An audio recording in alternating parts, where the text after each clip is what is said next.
Welcome to the Michigan Golfer Show.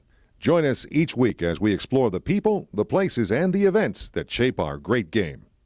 I am Jack Berry, and here at Hogan's Restaurant, while it's still alive in Birmingham, Michigan, or in Bloomfield Township, really, and speaking with the general chairman of the United States Amateur Championship this summer, Lee Juett, who is a long-time, since 1976, he's been a member at Oakland Hills and seen a lot of big events at the... Just like you, Jack, yeah, I've been lucky enough to attend and work on all sorts of championships at Oakland Hills in the last 50 years almost. Okay, now you had an amateur in 2002. Ricky Barnes won, who's on the PGA Tour, of course. And Bill Haas, another fine player, starring on the President's Cup and all, was playing. And what have you got in mind for this year? Well, I think just like that amateur in 2002, there'll be a number of future stars that will play. It's a great championship. It's a great opportunity for people to see players that will become stars and names that they'll know going forward. So it's absolutely going to be fun. And it's August 15th to the 21st. It starts with 2 days of stroke play, Monday and Tuesday on both our north course and our south course. And then Wednesday we'll start the low 64. We'll go into match play with the finals 36-hole match on Sunday, August 21st. Now, Oakland Hills has long been the championship course, not only in Michigan, one of the great championship courses in golf around the world. Now, what kind of activities will we see this time, and the people can actually get close to the action? Well, that's the best thing and the most unique thing about the amateur. There's no ropes. There's no restrictions on the spectators. They literally can walk the fairways with these players.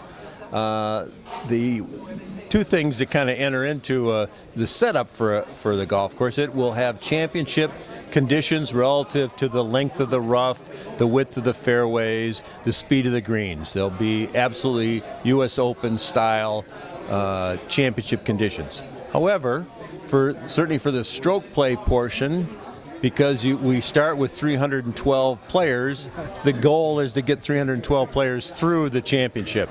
Once match play starts, though, you'll see a variety of tee locations and hole locations that are a challenge. So as an example, on our 16th hole, our water hole, we'll probably play that at least one of the days of match play from 300 yards. So they'll give the risk reward of depending upon the status of the match, a player going for it or laying up or whatever. So there are a lot of unique things that can happen in a U.S. Amateur. Well, that's a lot of fun. That 16th hole, that will be a place to be. Absolutely, yeah. The same is true on the 6th hole, which they use during the Ryder Cup. They use the tee forward there, and so there'll be at least two opportunities, maybe not necessarily the same day, but there'll be two holes that could be drivable or the risk too. So the reward and the risk. Now, in the past, you've had Reese Jones has come in. Well, his dad came in before, Trent, who made some big changes to the Ross course. And you've been so associated with Michigan. We were talking a little bit earlier that even when you were in New York, you kind of became associated with Michigan, and meeting Walter Hagen, who became one of the great heroes here, was the pro at Oakland Hills, and then spent his retirement years naturally in northern Michigan, not too far from here. Well, I became a very close friend of Al Watrous, who I think was one of the great Michigan pros. And he used to walk with me at Oakland Hills where we modeled at. And he'd hit shots. You know, he'd take a golf club and hit shots anytime. He probably hits more shots than anybody in the world. And I was very fond of Al Watrous, and he was very excited about Oakland Hills. So we have a great association. Between Hagen and Watrous in Michigan have been two great pros that I've had a great relationship with. Now, you caddied for Hagen, right, as a young boy? Mm-hmm. Tell us about that. How did that happen? Well, I decided you could make a lot of money as a caddy if you went to Country Club of Rochester, because that was the richest course in the area. George Eastman belonged there, and all the the big money people. You could make 25 cents a round if you caddied. So I went up the first time. I had to go by trolley car from East Rochester to Stop 6 and get off and walk about a mile. As a matter of fact, I used to run that mile, and I think that's what was good for my longevity. Anyway, I was walking up this road that separated the two segments of the Country Club of Rochester, and Hagen comes in a white Packard race car. And you know, he was a handsome guy, bronze, tanned color and black hair, and boy, that was a thrill.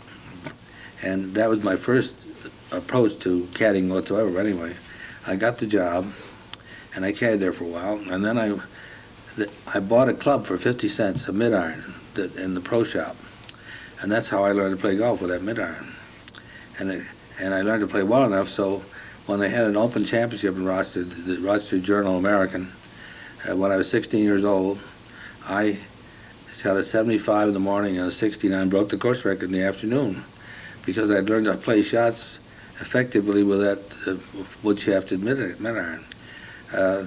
So when Hagen would come back to Rochester to play exhibition matches with the British, there always was two British teams who came over to play exhibition matches, Varney and Ray, Duncan and Mitchell, etc. And I would be there to watch them and sometimes caddy for one of them.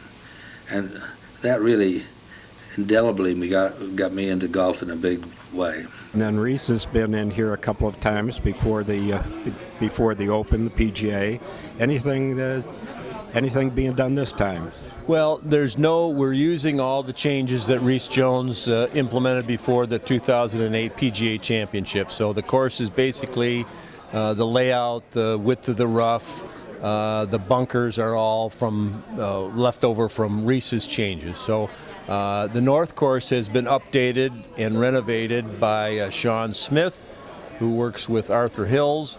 And that, if you haven't seen or played the North Course, it's completely changed, and now the number of trees have been removed, some bunkers have been changed and replaced, and I think it's a challenging golf course. Both courses are championship caliber golf courses. Well, they're easy to walk around too.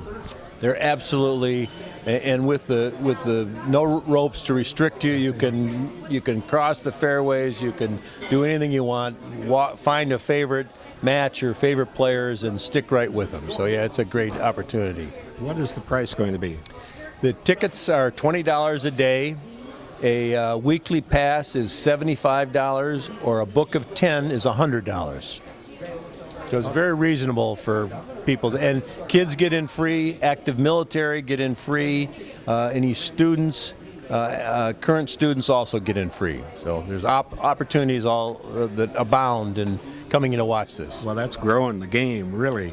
Well, we hope so, and we're doing a lot of outreach to Midnight Golf and the First Tee of Michigan to bring kids in that normally we're trying to get, we like to say, outside our borders, outside our fence line to grow the game, do our part to grow the game. Well, it's a great opportunity to see one of the greatest golf courses in creation, and I know that the field is going to be spectacular.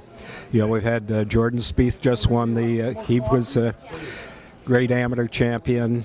The Brian DeChambeau, who's a big star now, just hasn't even turned pro yet, won the amateur last year. And do yourself a favor and come out to Oakland Hills and see this United States Amateur Championship, because it's going to be a great one.